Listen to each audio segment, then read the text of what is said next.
Welcome to crime analysis. కోల్కతాలో junior doctor rape case మరో మలుపు తిరగనుంది. ఇప్పటికే రేప్ చేసిన నేను ఉరిశిక్ష కూడా వేయొచ్చు అంటూ ప్రకటించిన రాయ్ తర్వాత కోర్టులో యూటర్న్ తీసుకున్నాడు. తనకి ఎలాంటి పాపం తెలియదని, కావాలని కొంతమంది ఇరికించారని, అందుకే నేను పాలిగ్రాఫ్ టెస్ట్ రెడీ అంటూ అతను స్టేట్మెంట్ ఇవ్వడంతో కేసు మరో మలుపు తిరిగింది. ఇంతకీ అతను కావాలని చేశాడా లేదు ఎవరైనా చేయించారన్న విషయాన్ని ఇప్పుడు సిబిఐ దర్యాప్తులు బయటపడే అవకాశం ఉంది. ఒకవేళ నిందితులు ముందు ఒప్పుకొని తర్వాత ఒప్పుకోకపోతే కేసు ఏ విధంగా తిరుగుతుంది అనే అంశాలను మనతో మాట్లాడడానికి హైకోర్టు అడ్వకేట్ శ్రీకాంత్ చింతల గారు ప్రస్తుతం ఉన్నారు. శ్రీకాంత్ గారిని అడిగి ఈ కేసు ఎలా మరుపు తిరుగుతుందన్న విషయాన్ని అన్నట్టు తెలుసుకున్నాం. సార్ నమస్తే అండి. నమస్తే అండి. జూనియర్ డాక్టర్ కేసులో రోజుకు మలుపు తిరుగుతుందండి. సినిమా స్టైల్లో ఫస్ట్ టైం నేనే చేశాను, అవసరం అనుకుంటే ఉరిశిక్షణ సిద్ధం అంటూ ప్రకటించిన రాయ్ కోర్టులో వచ్చేసరికి పాలిగ్రాఫ్ టెస్ట్కి ఎందుకు పర్మిషన్ ఇచ్చావని జడ్జి గారు అడగడంతో నేను తప్పు చేయలేదు కాబట్టి ప్రూవ్ చేసుకోవడానికే నేను ఆ విధంగా పర్మిషన్ ఇచ్చాను, అనుమతి ఇచ్చానని చెప్పడం. ఇది ఒకసారి యూటర్న్ తీసుకుని కనిపిస్తుంది. సాధారణంగా ముందు ఆవేశంగా తాగినప్పుడు మత్తులో కొంతమంది ఓకే అంటారు, జడ్జి కోర్టుకు వచ్చాక మారిపోయే అవకాశాలు కనిపిస్తుంటాయి. ఈ డబుల్ స్టేట్మెంట్ ఇచ్చినప్పుడు అటువంటి కేసులు ఏమైనా మలుపు తిరుగుతుంటాయా, కేసులను వీగిపోతుంటాయా ఒకటి. రెండోది పోస్ట్ మార్టం రిపోర్ట్ తీసుకుంటే అక్కడ 150 grams స్పెర్మ్ దొరికిందని ఒక స్టేట్మెంట్ రావడంతో అది గ్రాములో కొలుస్తారా మిల్లీ లీటర్లో కొలుస్తారా అనేది ఒక డైనమో వచ్చింది. 150 milligrams అని అన్నారు. ఒక రేప్ జరిగినప్పుడు పోస్ట్ మార్టంలో ఎలాగ దాన్ని ఐడెంటిఫై చేస్తారు రెండు ఒకటి. మూడోది ఆమెకు మద్దతుగా మొత్తం దేశవ్యాప్తంగా అందరూ నిరసన తెలుపుతుంటే మనకు సుప్రీంకోర్టు గైడెన్స్ చాలా క్లియర్గా ఉంది.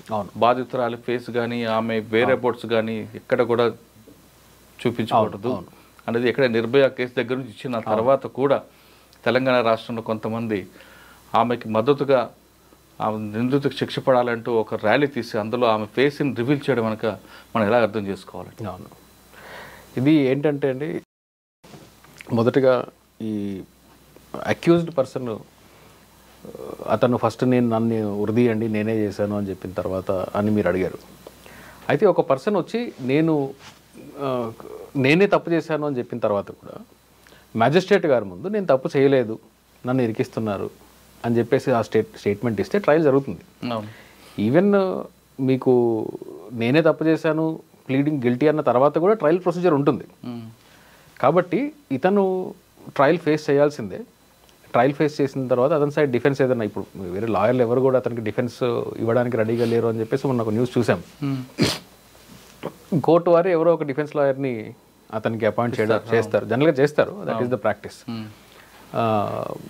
చేసిన తర్వాత మరి అతను ఇచ్చిన వర్షన్స్, అతను మారిన వర్షన్స్ ఇవన్నీ కూడా కోర్టు ముందు ఎలాంటి పరిణామాలు తీసుకుంటాయి అనేది ఇట్స్ ట్రయల్ మ్యాటర్. ఓకే, మిగతా పబ్లిక్ డొమైన్లో సోషల్ మీడియాలో పోలీస్ ముందు కన్ఫెషన్ ఇచ్చాడు, నాకు ఇది రాసిచ్చాడు, మీడియా ముందుకు వచ్చి మీడియా సమక్షంలో చెప్పాడు, అవన్నీ ఇమ్మెటీరియల్.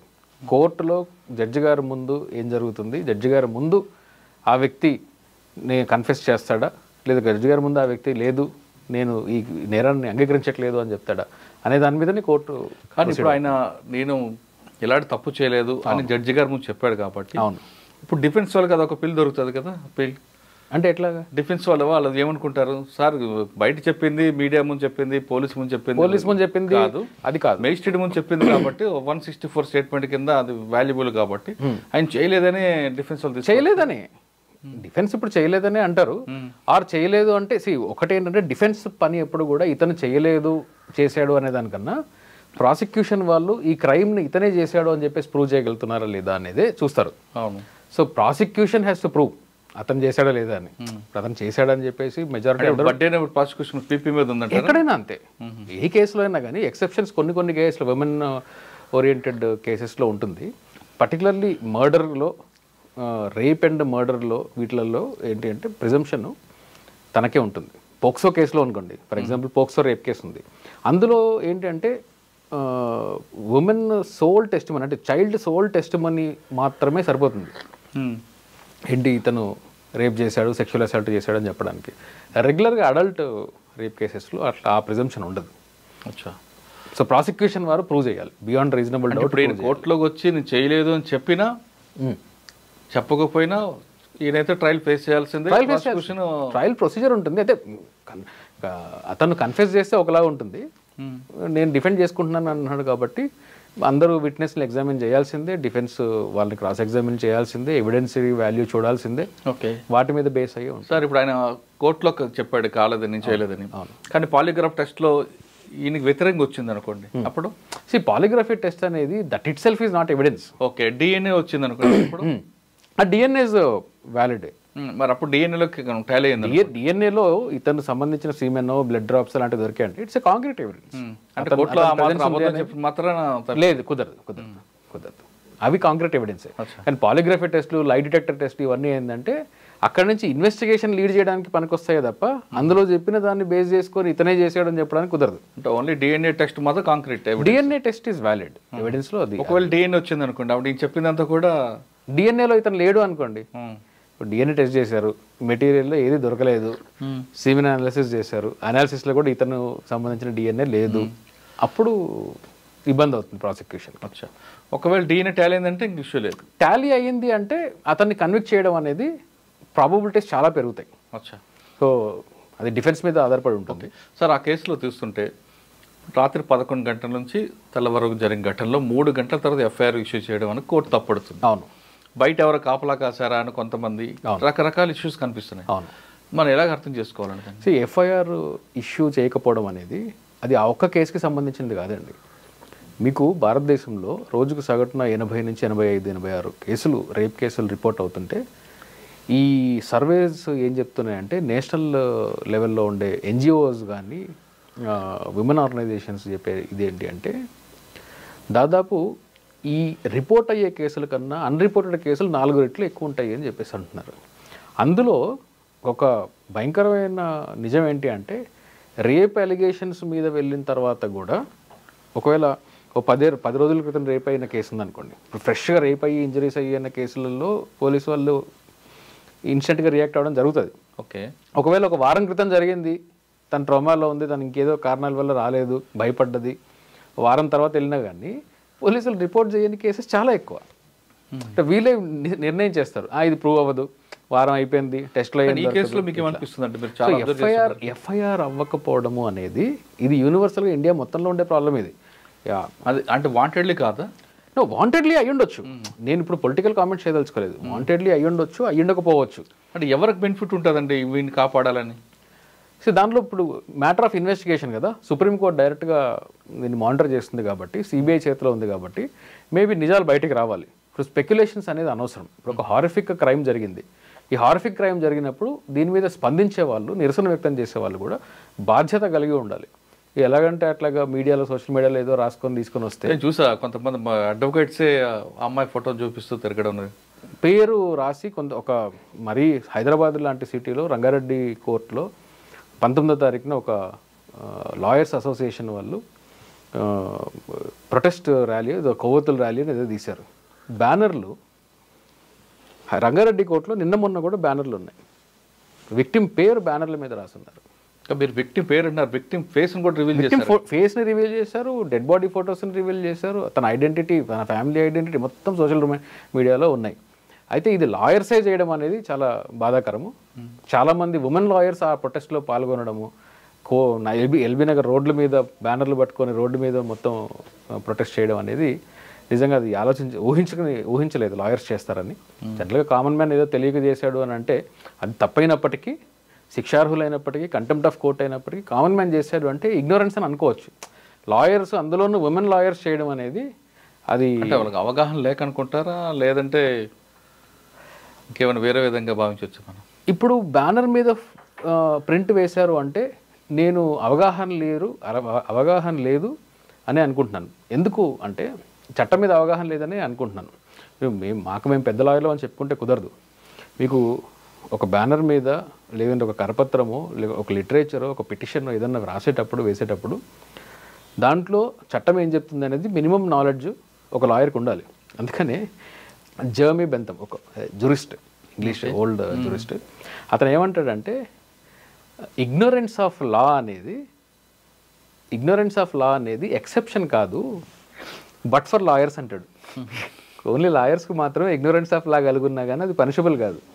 నేను లా తెలియదని అనుకోండి, ఇంకా పనిలేదు. ఆయన సర్కాస్టిక్గా అంటాడు అనమాట. అది నాకు నిజమనే అనిపిస్తుంది. దానిలో చాలామంది మేల్ లాయర్స్ ఉన్నారు, ఫీమేల్ లాయర్స్ ఉన్నారు, సీనియర్లు అనుకునే వాళ్ళు ఉన్నారు, సీనియర్లు అని చెప్పుకోబడ్డ వాళ్ళు ఉన్నారు. It's very unfortunate. సార్ యాక్చువల్గా నిర్భయ కేసు తర్వాత ఈ విధంగా చేస్తే పనిష్మెంట్ అని సుప్రీంకోర్టు చెప్పింది. ఎస్. మరి వీళ్ళ మీద కూడా ఐపీసీలో సెక్షన్ 228 ఇప్పుడు బిఎన్ఎస్లో సెక్షన్ 72 దాని ప్రకారం ఏంటి అంటే ఎవరు కూడా విక్టిమ్ ఐడెంటిటీని సెక్షువల్ అసాల్ట్ కేసెస్లో, పర్టికులర్లీ రేప్ కేసెస్లో 376 కేసెస్లో, పోక్సో కేసెస్లో విక్టిమ్ ఐడెంటిటీని ఇండైరెక్ట్గా కానీ డైరెక్ట్గా కానీ రివీల్ చేయకూడదు, పబ్లిష్ చేయకూడదు. ప్రింట్ మీడియాలో కానీ ఎలక్ట్రానిక్ మీడియాలో కానీ ఎక్కడా కూడా తన ఐడెంటిటీని రివీల్ చేయకూడదు అనేది చట్టం. 2 సంవత్సరాలు జైలు శిక్ష ఉంది దానికి. ఇది కాకుండా మీకు 2018 సుప్రీంకోర్టు జడ్జిమెంట్లో తర్వాత ఇది రీసెంట్గా ఇంకొక కేసు ఒకటి జరిగింది. ఉమెన్ 12 ఏళ్ళ అమ్మాయిని రేప్ చేశారు కదా, గ్యాంగ్ రేప్ చేసి ముస్లిం అమ్మాయిని చేశారు. ఆ కేసులో కూడా మీడియా సంస్థల మీద 10 లక్షల ఫైన్ వేశారు ఢిల్లీ హైకోర్టు. ఆ విక్టిమ్ ఐడెంటిటీ మీరు ఎట్లా రివీల్ చేస్తారు, పేరు ఎలా రివీల్ చేస్తారు అని చెప్పి వాళ్ళు ఎంత అపాలజీస్ చెప్పినా కానీ కుదరలేదు. కన్విక్షన్ ఇవ్వలేదు, ఎందుకంటే మీడియా ఏజెన్సీస్ కాబట్టి జైలు శిక్ష వేయలేదు. కానీ శిక్షలు ఇది మాత్రం ఫైన్ మాత్రం కోర్టు సుమోటోకి తీసుకోవచ్చా? సుమోటోకి తీసుకోవచ్చు కాదు. ఎందుకంటే జనరల్గా ఒక కామన్ మ్యాన్ ఏదైనా తెలియక తప్పు చేశాడు అనేది డిఫరెంట్. లాయర్స్ కమ్యూనిటీ కోర్టు ప్రిమైసెస్లో చేసినప్పుడు చాలా సీరియస్గా తీసుకోవాలి. రంగారెడ్డి కోర్టు జడ్జి గారు కూడా తీసుకోవచ్చు, రెఫర్ చేయొచ్చు, కేసులు పెట్టచ్చు, డెఫినెట్గా పెట్టచ్చు. కంటెంప్ట్ అయితే హైకోర్టుకి రెఫర్ చేయాల్సి ఉంటుంది. క్రిమినల్ కేసు 72 బిఎన్ఎస్ కింద మాత్రము ఖచ్చితంగా ఆ లోకల్ కోర్టులో ఉండేవాళ్ళు కానీ లాయర్లు కానీ ఎవరన్నా కానీ కంప్లైంట్ చేయొచ్చు, జడ్జి గారు తీసుకోవచ్చు. There is enough provision. Okay sir, మనం ఎవరైతే ఆయన అక్యూజ్ పార్టీ ఉందో యూటర్న్ తీసుకుని డిస్కస్ చేస్తాం, ప్లస్ వీళ్ళ గురించి చేస్తాం. అవును. ఇంకా పోస్ట్ మార్టం రిపోర్ట్కి వద్దాం. Yes. Post mortem report 150 milligrams అనేది ఆయన పిఎం రిపోర్ట్ వచ్చింది అని అంటున్నారు. అసలు ఏం జరిగింది మీకు? ఎందుకంటే అక్కడ మీకు నెట్వర్క్ ఉంది కాబట్టి ఒరిజినల్గా పోస్ట్ మార్టం రిపోర్ట్ ఏం వచ్చింది, అందులో ఉన్న వాళ్ళ కంటెంట్ ఎవరు రాశారు? సార్, పోస్ట్ మార్టం రిపోర్ట్ ఇప్పుడు కొన్ని మీడియా షార్ట్ ఒపీనియన్ ఇస్తారు కదా. ఎస్, కొన్ని మీడియా సంస్థల్లో కూడా పోస్ట్ మార్టం రిపోర్ట్ని ఎక్స్ట్రాక్ట్స్ని రిపోర్ట్ చేయడం జరిగింది. అయితే అందులో మీకు లాంగ్వేజ్ చదివి వినిపిస్తాను, మీకోసం రెడీగా ఉంది. ఎక్స్టర్నల్ అండ్ ఇంటర్నల్ జెనిటీలియా ఒక పోస్ట్ మార్టంలో ఒక భాగంలో ఒక సబ్ టైటిల్ ఇది. అంటే ఫ్రాక్చర్స్ ఎన్ని ఉన్నాయి, బాడీ ఆర్గన్స్ ఎన్ని, ఇవన్నీ రాశారు. అందులో white thick viscid liquid present inside the endocervical canal which is collected as noted above 151 grams. ఇది దాన్ని ఎంతవరకు పోయింది? Milligrams grams 151 grams. కరెక్టే, అబ్సల్యూట్లీ. వాళ్ళు రాసిన రిపోర్టు, వాళ్ళు రాసిన ఫైండింగ్లో గ్రామ్సే ఉండాలి, మిల్లీగ్రామ్ ఎంఎల్ కాదు. అయితే దీన్ని ఈ వైట్ థిక్ విసిడ్ లిక్విడ్ అనగానే వీళ్ళు ఏం చేశారు, దాన్ని స్పర్మ్ అని ఒకడు, ఆ స్పర్మ్ అన్న తర్వాత ఇది ఎంజీలో ఉంది కదా, ఎంఎల్లో ఉండాలి కదా అని చెప్పి స్పర్మ్ ప్లస్ ఉమెన్ నుంచి వచ్చిన సీక్రెషన్ కూడా అయి ఉంటుంది, ఈ మొత్తాన్ని కలిపి ఫ్లూయిడ్ని కలిపి ఈ ఎంఎల్ అని పోయి 150 grams అని అన్నారు అని చెప్పేసి ఒకరు ఎవరికి ఇష్టం వచ్చిన థియరీలు వాళ్ళు చెప్పారు. అయితే ఈ థియరీ గురించి నేను 2 నిమిషాల తర్వాత చెప్తాను మురళి గారు. అంతకన్నా ప్రమాదం ఏంటంటే ఈ 150 grams స్పర్మ్ ఉందా, సిమెన్ ఉందా, వైట్ థిక్ లిక్విడ్ ఉందా, ఏదో ఉందని పక్కన పెడదాం కాసేపు. 150 grams కూడా ఉందనుకుందాం. మీకు సెన్సేషనలిజం కావాలా? నేషనల్ మీడియా పెద్ద పెద్ద జర్నలిస్టులు అని చెప్పుకునే వాళ్ళు 150 grams సిమెన్ దొరికింది అని చెప్పేసి ఫస్ట్ న్యూస్ స్టోరీ బ్రేక్ చేసిన ఒక ప్రముఖ జర్నలిస్టు, ఆయన సెన్సేషనలిజం కావాలి. ఇంకేం సెన్సేషన్ కావాలి? ఒక ఉమెన్ చచ్చిపోయింది, రేప్ అవ్వబడింది, తనకు ఆల్రెడీ తనని చంపిన విధానము, తనను రేప్ చేసిన విధానం చాలా హారిఫిక్గా ఉంది. ఇక అంతకన్నా హారర్ కావాలా మీకు? నిర్భయ గ్యాంగ్ రేప్ కేసులో కూడా తనను ఎలా చంపారనే డిస్క్రిప్షన్, రాడ్ తీసుకుని వజైనాలో పెట్టారు, తర్వాత స్కిన్ బయటకు లాగేశారు, ఈ డిస్క్రిప్షన్స్. ఈ సెన్సేషనలిజం చేస్తే కానీ నేను ఈ సబ్జెక్ట్ నమ్మలేను అనుకోవడం అనేది ఒక మానసిక రుగ్మత. అది మీడియా వాళ్ళు చేసినా, జర్నలిస్టులు చేసినా, ఎవరు చేసినా కానీ ఇది ఒక మానసిక రుగ్మత. అది మనకు ఇనఫ్ అక్కడ ఆ క్రైమ్లో అది చదువుతుంటేనే, వింటుంటేనే ఎంతో డిప్రెషన్లోకి వెళ్ళిపోయేంత స్థితిలో ఆ క్రైమ్ జరిగింది. దాన్ని మళ్ళీ ఇంకా సెన్సేషనలైజ్ చేసి స్పర్మ్ ఉందని, ఫ్రాక్చర్స్ ఉన్నాయని, తర్వాత సర్వైకల్ రీజన్లో ఒక బోన్ ఇరిగిపోయిందని, షోల్డర్ బోన్ ఇరిగిపోయిందని, ట్యూబ్ బయటికి లాగారని, ట్యూబ్ లాగారని. ఏంటి అసలు అదంతా పోస్ట్ మార్టం రిపోర్ట్లో లేదు. పోస్ట్ మార్టం రిపోర్ట్లో ఫ్రాక్చర్స్ ఉన్నాయి. ఒకటే కాదు, దాంట్లో ఇంకా ఇన్డెప్త్కి వెళ్తే 150 గ్రాములు దొరికిందంటే ఒకరు కాదు, గ్యాంగ్ రేప్ చేసి ఉంటారని ఒక హిందీ మీడియాలో ఆయన ఏం చేశారంటే ఒక్క మనిషికి 3 ml నుంచి 4 ml వరకు మాత్రమే స్పర్మ్ వస్తుంది, ఎంతమంది చేస్తుంటే వస్తుందని క్యాల్కులేషన్ స్క్రీన్ మీద డిస్ప్లే అవుతుంటే 150 ml అంటే మినిమం 20 మంది గ్యాంగ్ రేప్ చేశారని చెప్పి క్వశ్చన్ మార్క్ పెడతాడు. ఇదంటే ఒక పొలిటికల్ డ్రామా. మీకు ఒక విక్టిమ్ చనిపోయి ఉంది, 150 గ్రాముల ట్యూబ్లు అంత పడుతుందండి. అసలు ట్యూబ్లో 150 గ్రాములని కాదండి. అది ఫస్ట్ ఆఫ్ ఆల్ ఈ లాంగ్వేజ్ దీని మీనింగ్ ఏంటి అంటే ఎండోసర్వైకల్ రీజన్ మోస్ట్ లైక్లీ ఎండోసర్వైకల్ రీజన్ని వెయిట్ చేశారు. వెయిట్ చేసి యూట్రస్ వెయిట్ అయి ఉంటుంది. అది జనరల్గా యూట్రస్ని ఏదన్నా క్రైమ్ సీన్లో ఇన్వాల్వ్ అయినప్పుడు బాడీ పార్ట్స్ని తీసి వెయిట్ చేయడం అనేది చాలా కామన్ ప్రాక్టీస్. అది హార్ట్ వెయిట్ ఎంత ఉంది, లివర్ వెయిట్ ఎంత ఉంది, విసరా వెయిట్ ఎంత ఉంది, ఇవన్నీ డిస్క్రిప్షన్స్ రాస్తారు. ఆ వెయిట్ ఈ పర్టికులర్ 150 గ్రామ్స్ వెయిట్ ఏంటి అంటే most likely uterus and cervical endo cervical canal reason అయి ఉంటుంది. వజైనా నుంచి యూట్రస్కి మధ్యలో ఉండే ఆ కెనాల్ రీజను అది ప్రిజర్వ్ చేసి ఉండొచ్చు, ఏదైనా కారణం అయి ఉండొచ్చు. వై చేశారు, ఇది ఎంతవరకు వెళ్ళిందో చెప్తాను చూడండి మీకు. ఈ రోజుకి కూడా మీడియాలో 150 గ్రామ్స్ స్పర్మ్ గురించి మాట్లాడే వాళ్ళు ఉన్నారు కదా, 151 గ్రామ్స్ స్పర్మ్ గురించి మాట్లాడే వాళ్ళు ఉన్నారు కదా. చీఫ్ జస్టిస్ ఆఫ్ ఇండియా ఆయన పరిస్థితి చూడండి. చీఫ్ జస్టిస్ ఆఫ్ ఇండియా 20వ తారీఖున అక్కడ ప్రొసీడింగ్స్ నడుస్తుంటే ఒక అడ్వకేట్ వచ్చి 151 గ్రామ్స్ స్పర్మ్ వచ్చిందండి, ఎంతమంది గ్యాంగ్ రేప్ చేసి ఉంటారని చెప్పేసి అనుమానాలు మాకున్నాయంటే తిట్టాడు ఆయన. ఆయన ఏమన్నా అంటే పోస్ట్ మార్టం రిపోర్ట్ నా ముందుంది, ఈ 150 గ్రామ్స్ అంటే ఏందో నాకు తెలుసు, ఆ 150 గ్రామ్స్ సోషల్ మీడియాలో ఉన్నది, మీడియాలో రిపోర్ట్ చేసిందని అది స్పర్మ్ అని ఇదని చెప్పేసి మీరు దాన్ని సోషల్ మీడియాని బేస్ చేసుకొని నా ముందు ఆర్గ్యూ చేయకండి, I know what is 150 grams అని చెప్పాడు. ఏంటి క్లియర్గా ఉంది లాంగ్వేజ్, మీకు ఇంకా చదివించాను కదా. Internal and external genitalia description, white thick viscid liquid present inside the endocervical canal. అంటే ఎండోసర్వైకల్ కెనాల్ లోపల ఈ వైట్ థిక్ లిక్విడ్ ఉంది, విచ్ ఈస్ కలెక్టెడ్. ఏంటి ఎండోసర్వైకల్ కెనాల్ని కలెక్ట్ చేశారు, which is collected, as which is collected as noted above అని చెప్పి దాని వెయిట్ 150 గ్రామ్స్ అని రాశారు. ఇప్పుడు ఒక బాడీ పార్ట్ వెయిట్, అది ఒక ఇంటర్నల్ ఆర్గాన్ పార్ట్, ఆ పోర్షన్ వెయిట్ అది ఎక్కడి నుంచి ఎక్కడి దాకా తీసారని నాకు క్లారిటీ లేదు. జనరల్గా యూట్రస్ సర్వైకల్ రీజన్ అలాంటివి ఏదైనా ఇట్లాంటి క్రైమ్స్లో తీస్తూ ఉంటుంది, సహజం. తెలుగులో మనకు తెలుగు రాష్ట్రాల్లో ఉండే పోస్ట్ మార్టం చేసే డాక్టర్స్తో కొంతమందిని నేను అడిగితే వాళ్ళు కూడా ఒపీనియన్ ఏం చెప్పారంటే ఇంతవరకు మేమైతే అట్లాంటి రీజన్ని కట్ చేసి తీసి ప్రిజర్వ్ చేసిన ఎక్స్పీరియన్స్ మాకు లేదు. బట్ మీరు చెప్పింది 150 గ్రామ్స్ వెయిట్ అంటే అప్రాక్సిమేట్ వెయిట్ అంతే ఉంటుంది, ఆ పార్ట్ వెయిట్. ఎస్, ఆ పార్ట్ వెయిట్ అంత ఉంటుంది. థిక్ విసిడ్ లిక్విడ్ ఫోరెన్సిక్ ఎక్స్పర్ట్స్తో మాట్లాడాను, ఇక్కడ మన ఫోరెన్సిక్ డిపార్ట్మెంట్లో ఎక్స్పర్ట్స్తో మాట్లాడితే వాళ్ళు ఏమన్నారంటే మాకు స్వాబ్ వస్తుందండి, స్వాబ్ అనాలిసిస్ చేసి దీంట్లో హ్యూమన్ డిఎన్ఏస్ ఉన్నాయా లేదా అని చెప్పేసి చూస్తాము, మల్టిపుల్ హ్యూమన్ డిఎన్ఏస్ ఉన్నాయా అని చూస్తాము, అంతేగాని మాకు 150 గ్రామ్స్ 150 లిక్విడ్లు అలాంటివి మాకు రావు అని చెప్పేసి వాళ్ళు చెప్పారు.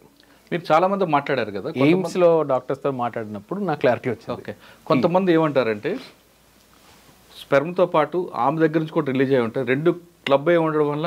ఎంత క్లబ్ అయినా కానీ నేను I'm not a medical expert, కానీ నేను డాక్టర్స్తో మాట్లాడిన లిమిటెడ్ నాలెడ్జ్తో చెప్తున్నాను. వాళ్ళు చెప్పేది ఏంటి అంటే ఈ 150 గ్రామ్స్ అనేది అస్సలు నమ్మశక్యంగా లేదు. ఎందుకు అంటే ఉమెన్ మెన్ ఇద్దరిది కలిపి ఉన్నా కానీ అసలు ఆ టైంలో తనకు సిక్రేషన్ వచ్చిందా లేదా అనేది పక్కన పెడదాం, ఉన్నా కానీ ఆమెకి ఎలాగొస్తారండి, ఆమె ఇన్సెన్సిబుల్ అండి, అట్లా మాట్లాడడం కూడా తప్పు, చాలా ఇన్సెన్సిబుల్ అది. సో ఒకవేళ వచ్చున్నా కానీ ఒక 5 ml 10 ml అలాంటిది ఏదైనా ఉండొచ్చు, కానీ అట్లాంటివి మేము ఎప్పుడు కలెక్ట్ చేయమండి, అసలు ఎట్లా దొరుకుతుంది ఆ లిక్విడ్, ఎక్కడి నుంచి దొరుకుతుంది, అది ఇంప్రాక్టికల్ అదే అని చెప్పేసి డాక్టర్స్ కొంతమంది చెప్పారు నాకు. కాబట్టి నేనైతే ఆ థియరీని నమ్మట్లేదు. అది ఆ 150 గ్రామ్స్ కొంచెం మనకు ఆ చనిపోయిన విక్టిమ్ మీద ఎంతో కొంత బాధ్యత, రెస్పెక్ట్, గౌరవం ఉండాలి. కాబట్టి ఇట్లాంటి పిచ్చి పిచ్చి కామెంట్స్ చేయడం, సోషల్ మీడియాలలో కామెంట్స్ చేయడం అనేది కరెక్ట్ కాదు. ఇదివరకు ఎవరన్నా తెలుసో తెలియకో కామెంట్స్ చేస్తున్నాను, నేను కూడా చూశాను కొంతమంది డాక్టర్స్ అనడము, అది గ్యాంగ్ రేప్ అయి ఉండొచ్చు అని చెప్పి స్పర్మ్ని ఎంఎల్స్లో క్యాలిక్యులేట్ చేయడం ఇవన్నీ కూడా చూసాను నేను. ఒకవేళ ఇది వరకు అట్లా చేసి ఉన్నా కానీ ఇక మీదట అన్న మానుకోండి, అది కరెక్ట్ కాదు. Postmortem report is clear. Doctor మీడియాతో మాట్లాడడం కరెక్ట్ అంటారా? డాక్టర్ మీడియాతో మాట్లాడొచ్చండి, కాకపోతే ఏంటంటే స్పెక్యులేషన్స్కి దారితీసేలాగా ఆస్కారం ఇచ్చేలాగా అతను కామెంట్స్ చేయకుండా ఉండడం అనేది మంచిది. అంటే మెడికల్ ఒపీనియన్స్ చెప్పడానికి వాటికి మాట్లాడవచ్చు, కానీ చట్టం అనేది ఒకటి ఉంది, చనిపోయిన అమ్మాయి పట్ల సమాజం బాధ్యత అనేది ఒకటి ఉంది. సో ఆ సెన్సిబిలిటీస్ని గుర్తుపెట్టుకొని మాట్లాడాలి. డైరీలో ఒక పేజ్ చింపారు, ఆ డైరీని ఆ పేజ్ షూట్ చేయొద్దు అని సిబిఐ అధికారులు చెప్పారంటూ అమ్మాయి తండ్రి చెప్తున్నారు. డైరీలో అమ్మాయి డైరీలో ఒక పేజీ చిరిగిపోయి ఉంది, ఆ పేజీ గురించి అడగద్దు అని సిబిఐ వాళ్ళు నాకు అడిగారు అంటూ విక్టిమ్ ఫాదర్ పోలీసు స్టేట్మెంట్ ఇచ్చారు మీడియాతో మాట్లాడి. అంటే ఇప్పుడు ప్రజెంట్ మీడియాలో వాళ్ళు చెప్పే అలిగేషన్స్ జనరల్గా ఎట్లా ఉంటుందంటే స్టేట్ మీద నమ్మకం ఉండకపోవడం అనేది క్వైట్ న్యాచురల్, స్టేట్ ఏజెన్సీస్ మీద నమ్మకం ఉండకపోవడం అనేది క్వైట్ న్యాచురల్, అది నేను అర్థం చేసుకోగలను. కానీ ఒక లేని ఒక అంశాన్ని మీరు నన్ను అడగొద్దు అని చెప్పేసి అంటున్నారు, వీళ్ళు నన్ను ప్రెజర్ చేస్తున్నారంటే ఒకవేళ ఉండుంటే దానిలో ఏముందో వీళ్ళకి తెలుసా? నేను విక్టిమ్ బ్లేమ్ చేయట్లేదు. అవును, నేను ఏమంటున్నానంటే ఇప్పుడు ఇలాంటిదే మనం లాస్ట్ టైం మీరు మాట్లాడినప్పుడు డాక్టర్ సైఫ్ మ్యాటర్లో మాట్లాడుకున్నప్పుడు ప్రీతి గారు సైఫ్ మాట్లాడుకున్నప్పుడు అందులో కూడా ఏదో వాట్సాప్ మెసేజ్ ఏదో పెట్టావు, అది డిలీట్ చేసావు కదా నువ్వు, ఆ డిలీట్ చేసిన దానిలో ఏదో ఉంది అందుకే నువ్వు డిలీట్ చేసావు కాబట్టి నువ్వు అక్యూజ్డ్ అని అంటారు. ఇది కూడా అలాంటిదే, హాస్యాస్పదంగా ఉంటుంది. దీనివల్ల ఏమవుతుంది అంటే మెయిన్ కేసు నుంచి మెయిన్ కల్ప్రిట్స్ ఎవరైతే ఉన్నారో వాళ్ళు తప్పించుకునే ఆస్కారం ఉంటుంది, అన్నీ డైవర్ట్ అవుతాయి.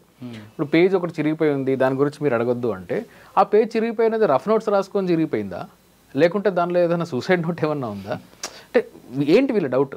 కాబట్టి సెన్సిబిలిటీస్ని మెయింటైన్ చేయాలి. కోర్టులో ఒకటి ట్రయల్, ఇంత సీరియస్ క్రైమ్ ఒకటి జరిగింది, ఇన్వెస్టిగేషన్ జరుగుతున్నప్పుడు ఏజెన్సీస్ వాటి పని అవి చేస్తాయి. అట్లాగే విక్టిమ్ పేరెంట్స్కి కానీ లేకుంటే డాక్టర్స్ తనతో పనిచేసిన డాక్టర్స్ కానీ ఎవరికన్నా ఎటువంటి ఇన్ఫర్మేషన్ ఉన్నా కానీ వాళ్ళు చట్టపరిధిలో ఉండి దాన్ని మాట్లాడాలి తప్ప పబ్లిక్ డొమైన్లో వచ్చి స్పెక్యులేషన్స్ని క్రియేట్ చేయడం వల్ల ఏమవుతుంది అంటే ఇది ఒక పొలిటికల్ రంగు తీసుకొని క్రైమ్ పోతుందేమో అని నా భయం.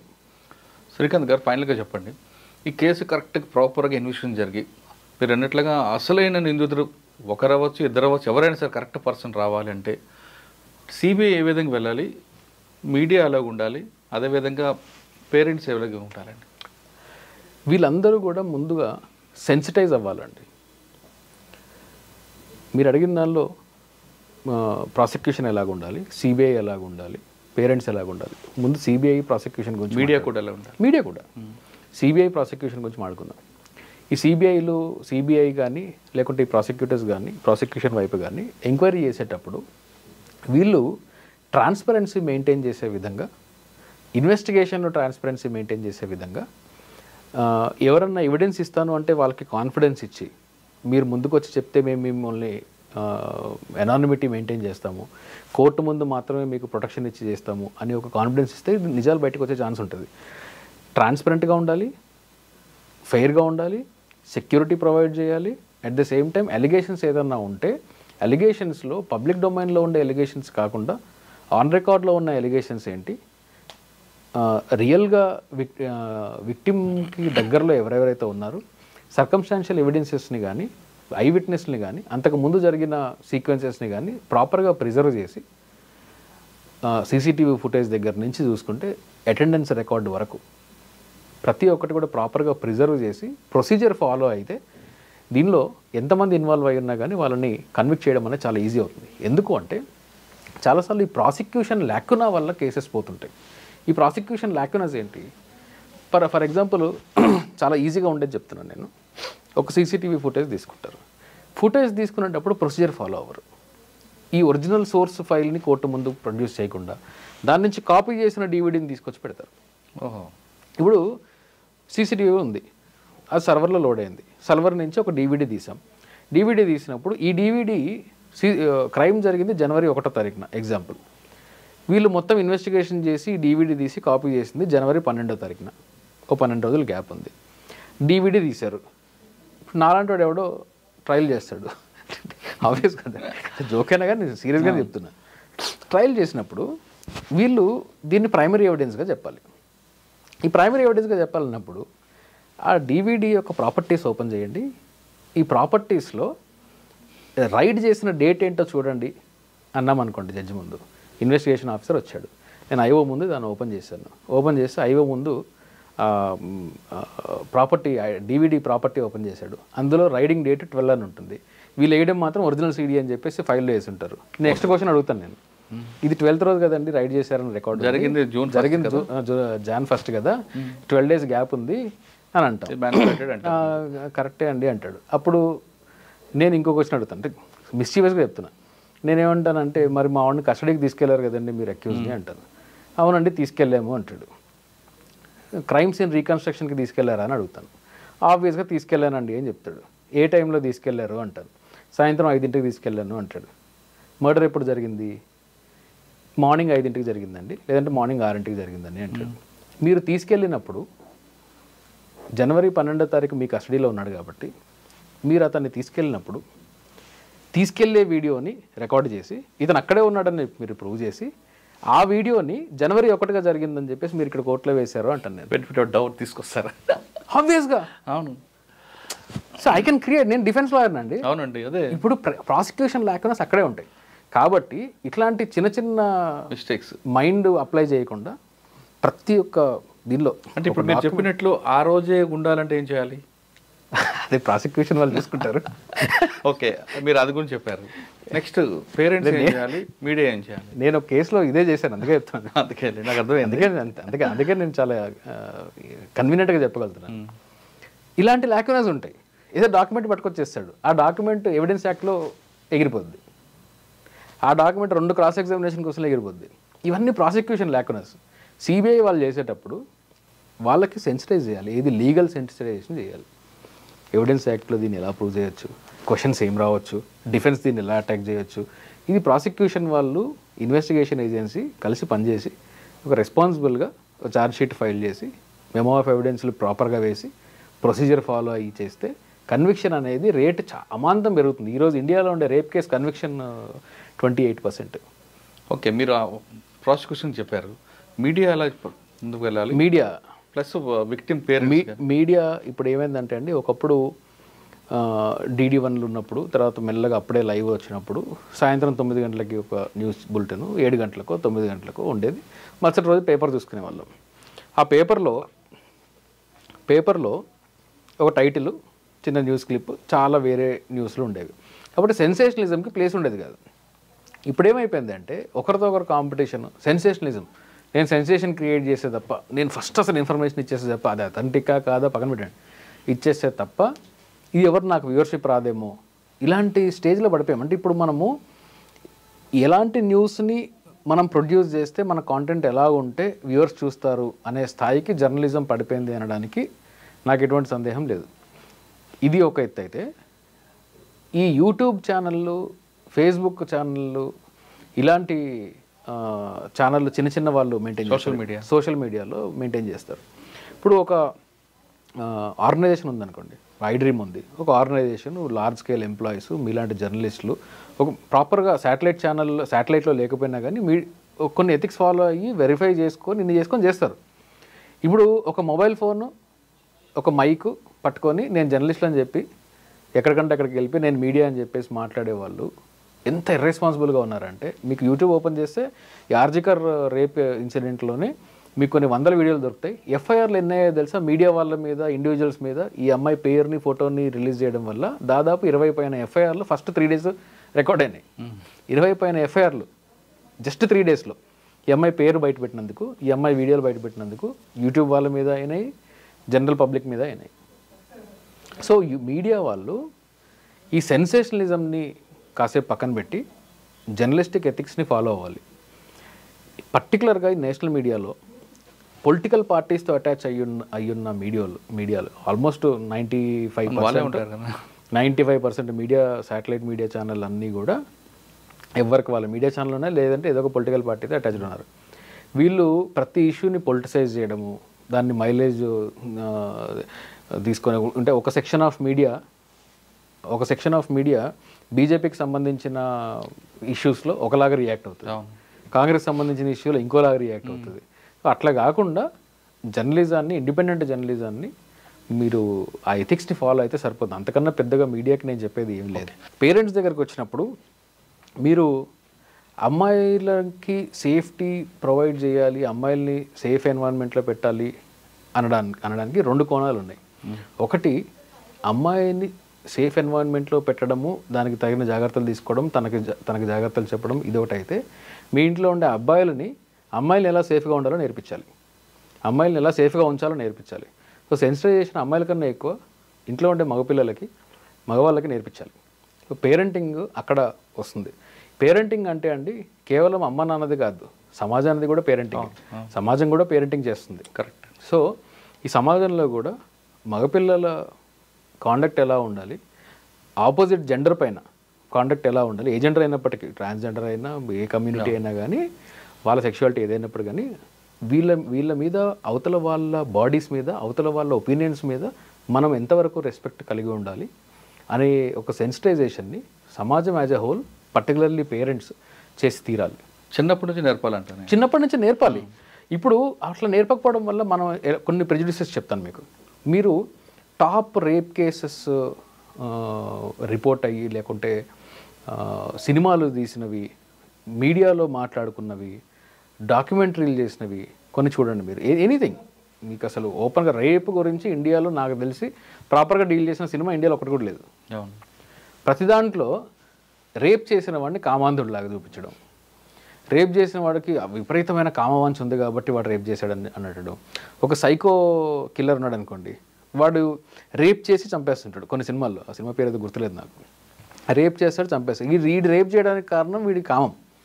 కానీ మీరు చూస్తే ఈ రేపిస్టులలో మెజారిటీ రేపిస్టులు ఆల్రెడీ పెళ్ళైన వాళ్ళు, పార్ట్నర్ కలిగి ఉన్న వాళ్ళు వీళ్ళు ఉంటారు. వాళ్ళకు ఒక పార్ట్నర్ ఉన్నప్పుడు వీడు వెళ్ళి రేప్ చేస్తున్నాడు అంటే పార్ట్నర్ లేకుంటే సెక్షువల్ కోరికలు తీర్చుకోలేక కాదు, ఏదో పైశాచికం అంతే. మానసిక రుగ్మత, పైశాచికం. సో ఆ సుపీరియర్గా వేరే జస్టిఫికేషన్స్ లేవు. డ్రింక్ చేసిన వాడు ప్రతి వాడు రేప్ చేయట్లేదు కదా, ప్రతి వాడు తనని తాను సుపీరియర్గా ఫీల్ అవ్వడము, తనని నేను పవర్ఫుల్గా ఫీల్ అవ్వడానికి చేసుకోవడము, లేదంటే ఆ సాడిస్టిక్ మెంటాలిటీ కలిగి ఉండడము, ఆ పైశాచికమే తప్ప రేపుకి జస్టిఫికేషన్ లేదండి. రేపుకి కామం జస్టిఫికేషన్ కాదు. కామం వాడికి సెక్షువల్ అర్జీ ఉన్న ప్రతి ఒక్కడు వెళ్ళి రేప్ చేయడు. సెక్షువల్ అర్జీ is different from rape. Rape is a different issue. So మనం కూడా రేప్ మెంటాలిటీని, సెక్షువల్ అసాల్ట్ మెంటాలిటీని అర్థం చేసుకోవడంలో ఎక్కడో విఫలమయ్యాము. బికాజ్ సమాజం సెన్సిటైజేషన్ లేదు అనేది నా ఒపీనియన్. ఓకే సార్, ఫైనల్గా ఇంకోటి చెప్పండి. కొంతమంది అడుగుతున్నారు, ఈ మధ్యన నిర్భయ ఇష్యూ జరిగింది, దేశవ్యాప్తంగా అందరూ కూడా ఆమెకు మద్దతు తెలిపారు. అందులో వాళ్ళందరికీ శిక్ష పడింది, లైఫ్ పడింది, ఉరి శిక్ష అదపక్క. ఇప్పుడు కోల్కత్తా అంటే డాక్టర్కు, సాఫ్ట్వేర్లకు అయితేనే ప్రపంచంలో దేశం అంతా కదులుతుందా? ఇటువంటి కేసులు దేశవ్యాప్తంగా ఎక్కడో కూడా జరుగుతూనే ఉన్నాయి. మరి మాకెందుకు ఈ మద్దతు ఇవ్వరు అని చాలామంది ప్రశ్నిస్తున్నారు. కరెక్ట్. సెలెక్టివ్ రియాక్షన్ అనేది ఇండియాలో సర్వసాధారణం అయిపోయింది. మీకు హైదరాబాద్ గ్యాంగ్ రేప్ ఇష్యూ జరిగినప్పుడు కూడా వాళ్ళని ఎన్కౌంటర్ చేసి చంపేశారు కదా.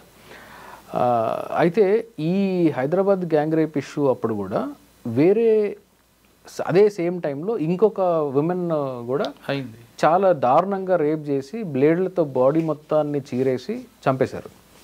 తను ఒక డౌన్ ట్రాడన్ కమ్యూనిటీకి సంబంధించిన అమ్మాయి, యాక్చువల్లీ పని చేసుకుని ఫ్రూట్స్ అమ్ముకునే అమ్మాయి అనుకుంటారు. సో తన పేరు నాకు తెలుసు కానీ చెప్పను. తను కూడా అదే ఆ రోజు మరుసటి రోజు రేప్ చేయడం జరిగింది. వాళ్ళల్లో భర్త ముందు తీసుకెళ్ళి రేప్ చేసి చంపేస్తారు కదండి. భర్త ముందు రేప్ చేసి చంపేస్తారు. సో ఇట్లాంటిగా సెలెక్టివ్గా రియాక్ట్ అవ్వడము, ఒక ప్రివిలేజ్డ్ కమ్యూనిటీ నుంచి వచ్చిన అమ్మాయికి ఒకలాగా రియాక్ట్ అవ్వడము, అండర్ ప్రివిలేజ్లకు ఒకలాగా రియాక్ట్ అవ్వడం అనేది చాలా దురదృష్టకరము. ఇంతటి లార్జర్ ఇష్యూలో కూడా సెలెక్టివ్ రియాక్షన్ అనేది కరెక్ట్ కాదు. అది వాస్తవం, అలా ఉంది, నిజంగానే ఉంది. ఢిల్లీ గ్యాంగ్ రేప్కి కల్కటా గ్యాంగ్ రేప్కి, హైదరాబాద్ గ్యాంగ్ రేప్ మధ్యలో రోజుకి సగటున 80 పైన రేప్ కేసులు జరుగుతున్నాయి. మరి రియాక్షన్ ఎందుకు లేదు? సెన్సేషనలిజం కావాలి. అది ఎవరో ఒకరు తీసుకొని సెన్సేషన్ చేస్తే నేను దాన్ని రియాక్ట్ అవుతాను. అది కూడా ఎట్లా, అందులో క్రైమ్ కూడా హారిఫిక్గా ఉండాలి. మామూలుగా రేప్ చేసి చంపేస్తే ఎవరు రియాక్ట్ అవ్వడు. అట్లా ఉంది పరిస్థితి. చాలా హార్ఫిక్గా చంపాలి, దాంట్లో వీళ్ళకి డ్రామా ఉండాలి, మాట్లాడడానికి ఏదన్నా చాలా పవర్ఫుల్గా ఉండాలి. మీడియా కరెక్ట్ కాదు కదండి, వాళ్ళు బాధితులే కదా. చాలా తప్పు. కులమే ఉందండి, కులం మొత్తం రేపు కాదు, సెక్షువల్ అసాల్ట్ అయినా కానీ అవతల వ్యక్తి యొక్క రైట్స్ని మనం భంగం కలిగించినా కానీ సమాజం రియాక్ట్ అవ్వాలి. దానికి ఒక మొరాలిటీ అనేది ఉండాలి. నేను రియాక్ట్ అవుతాను అనేది ఒక మొరాలిటీ అనేది ఉండాలి. కానీ సెలెక్టివ్ రియాక్షన్ అనేది మనకు కేవలం మన దేశంలోనే కనిపిస్తుంటుంది అనుకుంటా. మన దేశంలో ఎక్కువగా ఉంటుందండి. ఎందుకంటే మన దేశంలో ఈ చాలా పెద్ద జటిలమైన సమస్య కులం అనేది ఉంది కాబట్టి ఉంటుంది. మామూలుగా బ్లాక్స్ అండ్ వైట్స్కి మధ్యలో కూడా. సార్ ఇటువంటి కేసుల్లో మీరు చెప్తున్నట్లుగా దిశ కానీ, నిర్భయ కానీ, లేదంటే ఇప్పుడు కోల్కతా కేసులో కూడా కన్వర్షన్ రావచ్చు, ఇంకేదైనా జరగచ్చు. అవును, ఫాస్ట్ ట్రాక్ పెడితే. అవును. కానీ మన దేశంలో నిన్న ప్రధానమంత్రి గారు మాట అంటున్నారు, కింద స్థాయి వరకు మన గురించి ఆడవాళ్ళకి ఎవరికైనా అన్యాయం జరిగినా ఏం కింద స్థాయి వరకు వెళ్ళాలి, ఆ పనిష్మెంట్ ఏంటో అన్నది. కానీ మన దగ్గరకు వచ్చేసరికి ప్రాసెసింగ్ పనిష్మెంటే ఉంటుంది తప్ప ఫైనల్ కంక్లూషన్ కన్విక్షన్ రావట్లేదు. వాళ్ళ పార్టీలోనే ఎంతమంది రేప్ ఎలిగేషన్స్ ఎదుర్కొంటున్నారు. కేవలం రేప్ ఏం కాకుండా ప్రాసెసింగ్ పనిష్మెంట్, వాడిని అరెస్ట్ చేయడం. ఉమెన్ ఓరియంటెడ్ ఇష్యూస్ లో వేరే క్రైమ్స్ పక్కన పెడతాం కాసేపు, మనీ లాండరింగ్ లో పక్కన పెడతానంటే ఉమెన్ ఓరియంటెడ్ ఇష్యూస్ లో వాళ్ళ పార్టీలోనే ఎంతమంది ఎలిగేషన్స్ ఎదుర్కొంటున్నారు, ఎంతమంది ఎమ్మెల్యేలు ఎంపీలు ఎదుర్కొంటున్నారు. మనకి ప్రాసెసింగ్ పనిష్మెంట్ మాత్రమే మనకు కనిపిస్తుంది తప్ప కన్విక్షన్ ఎందుకు రావట్లేదు? కన్విక్షన్ రాకపోవడానికి ఇందాక చెప్పాను కదా, ప్రాసిక్యూషన్ లేకున్నస్ కారణం. ప్రాపర్గా ప్రాసిక్యూషన్ వాళ్ళు ఎవిడెన్స్ ప్రాపర్గా వేయరు, ఈజీగా డిఫెన్స్కి కేక్ ఒకలాగా ఇచ్చేస్తారు. అంతేనా? హాస్టల్ కూడా ఉంటాయండి. హాస్టల్ అనేది ఇంకా తప్పదండి, ఎవరేం చేయలేరు దాన్ని. ఒక విట్నెస్ వచ్చి నేను తన స్టేట్మెంట్ని తను మార్చుకుంటాను అంటే దాన్ని ఎవరేం చేయలేరు. కానీ చాలా కేసెస్లో హాస్టల్ విట్నెస్ ఇచ్చిన టెస్టిమోనీని కూడా బేస్ చేసుకొని వచ్చిన కన్విక్షన్స్ కూడా ఉన్నాయి, హాస్టల్ అయినప్పటికీ ఉన్నాయి. ఎందుకు అంటే ఒక పోర్షన్ ఆఫ్ టెస్టిమోనీని, ఒక పోర్షన్ ఆఫ్ స్టేట్మెంట్ని తీసుకొని అంతవరకు అటాక్ చేయలేదు కదా, ఆ పోర్షన్ ఆఫ్ స్టేట్మెంట్ వరకు ఇచ్చారు కదా హాస్టల్ విట్నెస్ కూడా. సో అది పరిగణలోకి తీసుకోవచ్చు అనే జడ్జిమెంట్స్ కూడా ఉన్నాయి. ఓకే, కానీ రియల్ విక్టిమ్ అయితే ఉంటాయండి. కొంతమంది ఫాల్స్ ఎలిగేషన్ పెడతారు, రేప్ చేశారని. ఆమె 164లో చాలా క్లియర్గా చెప్తారు. అవును, ఫస్ట్ అవును, లేదు ఆయన చేశారు, ఇలా చేశారు, ఇలా చేశారు. అవును, కొంతకాలం తర్వాత హాస్టల్ అయిపోతుంది. అవును, ఏదో కాంప్రమైజ్ అవుతారు. అప్పుడు కోర్టు టైం వేస్ట్ చేసింది, కోర్టు ఆమె సుమోటో కేసు పెట్టచ్చా? లేదండి, అంటే చట్టం పరిమితి ఉంది. అంటే ఎందుకంటే కోర్టు టైం అంతా వేస్ట్ చేసినట్లే కదా. అట్లా కాదు, ఎందుకంటే కాంప్రమైజ్ అనేదాన్ని కోర్టు ఎంకరేజ్ చేస్తుంది. కొన్ని జడ్జ్మెంట్స్లో అంటే ఫాల్స్ కంప్లైంట్ ఉంటాయి కదా సార్, ఇద్దరి మధ్యన ఫైనాన్షియల్ ఎలిగేషన్ వచ్చాయనుకోండి, ఆయన మీద ఒక బండ అట్లా ఉండొచ్చు. అంటే కావాలని ఇరికిస్తే సెక్షన్ 211 పాత చట్టం ఐపీసీలో 211 ఉంది, కోర్టు కూడా రెఫర్ చేయొచ్చు. కోర్టు టైం వేస్ట్ చేశారని కాదు, ఎవరినన్నా వేరే వ్యక్తిని ఇరికించడానికి ఒక స్కీమ్ ఆఫ్ ప్లానింగ్ చేశారు, ఫాల్స్ ఎలిగేషన్ పెట్టారు. ఆ ఫాల్స్ ఎలిగేషన్ తర్వాత ఇది తెలిసే ఫాల్స్గా పెట్టారని తెలిసింది, అప్పుడు వాళ్ళ మీద కేసులు అవుతాయి, చేయొచ్చు. అంటే ప్రావిజన్ ఉంది. కాకపోతే కాంప్రమైజ్ అనే ఇష్యూ వచ్చినప్పుడు ఏంటంటే హాస్టైల్ అవ్వడము, కాంప్రమైజ్ అవ్వడము, ఇదేంటంటే దానికి వర్తించదు. అచ్చా, అంటే చేసిన నేరస్తుడిని పెళ్లి చేసుకున్నానని చెప్పాడు అన్నాడు. కొన్ని కేసెస్లో కుదురుతుంది. లేదు ఆమెకి ఏదో నష్టపరిహారం ఇచ్చాడు అనుకుంటా, అంతవరకు ఓకే. రేప్ కేసుల్లో కుదరదు, నష్టపరిహారాలు అలాంటివి కుదరదు. ఈ కాంపౌండబుల్, నాన్ కాంపౌండబుల్ అఫెన్సెస్ అన్నీ ఉంటాయి. కోర్టు పర్మిషన్ తీసుకొని కొన్ని నాన్ కాంపౌండబుల్ అఫెన్సెస్ని కూడా కోర్టు పర్మిషన్తో కాంపౌండ్ చేయొచ్చు. మేము కూడా ఫాల్స్ ఎలిగేషన్ పెడితే మాత్రం కోర్టు డైరెక్షన్ ఇవ్వచ్చు, కేసు పెట్టండి. డెఫినెట్గా ఇవ్వచ్చు. కానీ ప్రూవ్ అయ్యే టైం పడుతుంది కదా, టైం పడుతుంది. అది అంటే ఇంకా మంచి, ఇప్పుడు మొన్న కొత్త చట్టాలు తీసుకొచ్చినప్పుడు ఇవన్నీ ల్యాకునెస్ని సరిదిద్దే అవకాశం ఉండేది, అది కానీ చేయలేదు. కరెక్టే సార్. కానీ ఈ మధ్యకాలంలో ఆరోపణ ఎదుర్కొన్న వ్యక్తి అయితే జైలుకి వెళ్ళడం అవుతాయి కదా, అది ఉంటుందండి. మినిమం డ్యామేజ్ ఉంటుంది. కొంతకాలం వరకు వాళ్ళ జైలు, ట్రామా, ఈ ప్రాసిక్యూషన్ ఫేస్ చేయడం ఇవన్నీ జరుగుతుంది. బట్ అది దాన్ని మినిమైజ్ చేయగలమే కానీ మొత్తం ఎలిమినేట్ చేయలేము. ఓకే సార్, ఐపీసీ 376 గురించి మనం మాట్లాడాం గతంలో. ఐపీసీ గురించి 377 ఐపీసీది అంత అన్యాచురల్ సెక్స్ గురించి కూడా ఉంది. అవును, ఇప్పుడున్న బిఎన్ఎస్లో 377 కొంతమంది. నేను మీ ఐడ్రీమ్కి ఇచ్చిన ఒక ప్రొలాంగ్డ్ ప్రోగ్రాంలో మాట్లాడాను దాని గురించి. 377 అనే సెక్షనే లేకుండా చేశారు. ఇప్పుడు 377 అన్యాచురల్ సెక్స్, కన్సెంట్ లేకుండా సేమ్ సెక్స్ ఇలాంటివి ఉండేవి. యానిమల్స్తో సెక్షువల్ అసాల్ట్ చేయడమే ఉండేది. ఇప్పుడు పాపం మా యానిమల్స్ ఏం పాపం చేసారో నాకు తెలియదు, కానీ వాళ్ళకి కూడా ఇప్పుడు యానిమల్స్ని అబ్యూజ్, సెక్షువల్లీ అసాల్ట్ చేసిన వాళ్ళకి కొత్త హిందీ చట్టం ప్రకారము శిక్ష లేదు. అదే కాకుండా ఇప్పుడు అన్యాచురల్ సెక్స్, ఇప్పుడు మనం డెడ్ బాడీస్తో పోస్ట్ మార్టం చేసేటప్పుడు, పోస్ట్ మార్టం చేసిన వాళ్ళు లేకుంటే ఈ మార్చరీలో ఉంటే డెడ్ బాడీస్తో సెక్షువల్గా అబ్యూజ్ చేసిన కేసెస్ రిపోర్ట్ అయినాయి మన దగ్గర. ఫేమస్గా బెంగళూరు కేసు రిపోర్ట్ అయింది. దాని మీద చట్టం లేదు కాబట్టి ఇది రేప్ కింద అట్రాక్ట్ అవ్వదు అనే జడ్జ్మెంట్ మనకు సుప్రీంకోర్టు నుంచి వచ్చింది. అంటే ఇప్పుడు నిజంగా లేదంటారు? నిజంగా లేదు. మరి ఏం చేయాలండి? డెడ్ బాడీ మీద ఇంతకుముందు 377 అన్నా ఉండేది, అట్లీస్ట్ అన్యాచురల్ సెక్స్ అని చెప్పేసి ఏదో దాని కింద చేసేవాళ్ళు. ఇప్పుడు 377 కూడా లేదు. 377 కూడా లేకపోవడం వల్ల డెఫినెట్గా ఈ సేమ్ సెక్స్, ఇప్పుడు ఒక మగాడు, ఈ క్రైమ్ పెరుగుతుంది ఇంకా. అంటే క్రిమినల్స్కి చట్టంలో శిక్ష లేదు అని చెప్తే పెరగొచ్చేమో. ఇప్పుడు ఒక మగవాడు 18 ఇయర్స్ కన్నా తక్కువ ఉన్న అబ్బాయిని సెక్షువల్గా అసాల్ట్ చేస్తే 377 కింద ఇంతకుముందు అతనికి శిక్ష పడేది, ప్రాసిక్యూట్ చేసేవాళ్ళు. ఇప్పటికి కూడా పోక్సో చట్టం కింద కూడా 377 ఇంతకుముందు ఇప్పటికి కూడా పోక్సో చట్టం కింద చేస్తారు. ఓకే. 18 ఇయర్స్ దాటిన తర్వాత, ఫర్ ఎగ్జాంపుల్ 18 ఇయర్స్ 1 మంత్ ఒక అబ్బాయికి, ఆ అబ్బాయి మీద సెక్షువల్ అసాల్ట్ చేసాడు ఎవడో ఒకడు, ఒక male person, same gender person, ఇప్పుడు శిక్ష లేదు. మరి ఆయన ఏం చేయాలి? ఇంకా ఇంజరీస్ అయితే ఇంజరీ మీద పెట్టడమో, లేకుంటే రాంగ్ఫుల్ కన్ఫైన్మెంట్, రాంగ్ఫుల్ రిజిస్ట్రెయింట్ లాంటివి పెట్టడము, ఇలాంటివి చేస్తారు. కానీ ఆ యాక్ట్ జరిగిన దానికి మాత్రము అన్ఫార్చునేట్లీ శిక్ష లేదు. చాలా తప్పు, చాలా చాలా తప్పు. అదే అంటున్నాను, ఇందాక అన్నది అదే. నేను ఒక మంచి రిఫార్మ్ చేస్తే వీలు ఉండేది. ఇప్పుడు అంతేందుకు రిఫార్మ్ గురించి చెప్తున్నాను. అంటే అన్యాచురల్ 377 డిలీషన్ అనే దాని మీద నేను ఇదివరకు కూడా చెప్పాను. 41 సిఆర్పిసి ఉంది. ఇందులో మీకు ఆ లాంగ్వేజ్ ఎలా ఉంటుందంటే చాలా హాస్యాస్పదంగా ఉంటుంది. దీని మీద ఎప్పటి నుంచో నాకు ప్రాబ్లం ఉంది. అదేంటి అంటే, ఎవరినన్నా ఒక పోలీస్ ఆఫీసర్ ఎప్పుడు అరెస్ట్ చేయొచ్చు అంటే, రీజనబుల్ కంప్లైంట్ ఉండాలి, రీజనబుల్ సస్పిషన్ ఉంటే అరెస్ట్ చేయొచ్చు. రాజ్యాంగం ఏం చెప్తుంది? ఎక్సెప్ట్ ప్రొసీజర్ ఆఫ్ లా తప్ప, ప్రొసీజర్ ఆఫ్ లా ఫాలో అయ్యి మాత్రమే ఎవరినన్నా అరెస్ట్ చేయాలి అని చెప్తుంది ఆర్టికల్ 21. పోలీస్ ఆఫీసర్ సస్పిషన్ అనేది ప్రొసీజరా? ఇప్పుడు లాంగ్వేజ్లో ఇది వరకు ఉండే 41 సిఆర్పిసిలో రీజనబుల్ సస్పిషన్ మీద ఎవరినైనా అరెస్ట్ చేయొచ్చు. అంటే నాకుండే ఫండమెంటల్ రైట్ ఆర్టికల్ 21 కింద నాకుండే ఫండమెంటల్ రైట్ని ఒక పోలీస్ ఆఫీసర్ నాకు నీ మీద అనుమానం ఉంది అని చెప్పి నన్ను జైల్లో పెట్టచ్చు. అంటే అనుమానానికి ఇంకా ఇదేంటి కొలమానం ఏంటి? నాకు అనుమానం వచ్చింది, నాకు రీజనబుల్ అనుమానం ఉంది అని చెప్పి పెట్టేస్తాడు. అదే ఒకవేళ చట్టంలో రీజనబుల్ గ్రౌండ్స్ టు అరెస్ట్ అన్నాడు అనుకోండి, ఆ గ్రౌండ్ అనేటప్పటికి ఎవిడెన్స్ కావాలి, ప్రైమరీ కావాలి, ఇన్వెస్టిగేషన్ ఏదో కావాలి, సమ్ ప్రొసీజర్ ఉంటుంది, ప్రొసీజర్ ఎస్టాబ్లిష్ అవుతుంది. ఈ రీజనబుల్ గ్రౌండ్స్ అని అనకుండా రీజనబుల్ సస్పిషన్ అని పాత చట్టంలో ఉండేది, ఇప్పుడు కూడా రీజనబుల్ కంప్లైంట్, రీజనబుల్ సస్పిషన్ అని అలాగే ఉంది. అది మార్చే వీలుండేది. ఇట్లాంటి ఎన్నో మార్చే వీలుండే చట్టంలో రిఫైన్ చేసుకునే డెఫినెట్గా పాత ఐపీసీల నుంచి, సిఆర్పిసీల నుంచి రిఫర్మేషన్ అవసరమైన ప్రావిజన్స్ చాలా ఉన్నాయి. అందులో 41 ఒకటి, 377 ఒకటి, ఇంకా ఈ డెడ్ కార్ప్సెస్ మీద, చనిపోయిన బాడీ మీద సెక్షువల్ అసాల్ట్ చేసిన వ్యక్తులకి ఎలాంటి కన్విక్షన్ ఇవ్వాలి అనే దానికి దానికి మెడికల్ టర్మ్ మీద ఉంది.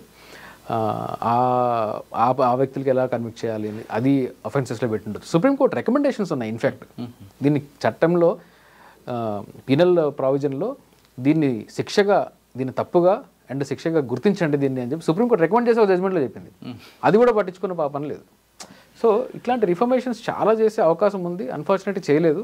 ఇలాంటివన్నీ మైండ్లెస్ చట్టాల్లో ఉన్నాయంటారా? హిందీ చట్టాలని ఇలాగే ఉంటాయంటారా? హిందీ చట్టాలన్నీ ఇలాగే ఉంటాయి. అది మన అందరం కలిసి ఇన్వాల్వ్ అయ్యి చేస్తే బహుశా ఇప్పుడు నేను చెప్పిన ఈ 2-3 కూడా ఇంకా చాలా ఉన్నాయి. దాని మీద డీటెయిల్గా రాసే ప్రయత్నం చేస్తున్నాను.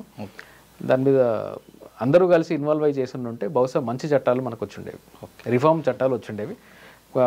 కమింగ్ బ్యాక్ టు కన్క్లూజన్లో నేను ఒక మాట చెప్పి ముగిస్తాను. ప్రాసిక్యూషన్ లాకునస్ని ప్రాసిక్యూషన్ వాళ్ళు ఎలాగూ చేస్తున్నారు. ఆర్జికర్ కేసులో అయినా ఏ కేసులో అయినా కానీ ప్రాసిక్యూషన్ లాకునస్ అనేవి చాలా హై రేట్లో ఉంటాయి ఇండియాలో.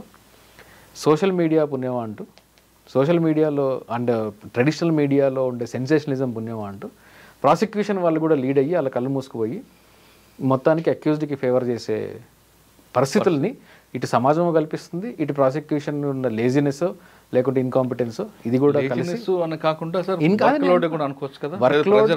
Work load, laziness, incompetence, prejudice మీరు ఏ పేరైనా పెట్టుకోండి దానికి. ఒక్కొక్క కేసులో ఒక్కటి ఉంటుంది. ఒక్కొక్క కేసులో లేజినెస్ ఉంటుంది, ఒక కేసులో ఇన్కాంపిటెన్స్ ఉంటుంది, ఒక కేసులో ప్రెజుడిస్ ఉంటుంది, ఒక కేసులో మీడియా ఇన్ఫ్లుయెన్స్ ఉంటుంది, ఒక కేసులో ప్రెజర్ ఉంటుంది, ఒక కేసులో ఎవడో బెదిరింపు ఉంటుంది. ఇవన్నీ అల్టిమేట్ తీసుకుంటే లాస్ట్ అక్యూజ్ని బయటపడేస్తాయి, whatever it is accuse బయటపడేస్తాయి. అట్లా కాకుండా సమాజము, స్టేట్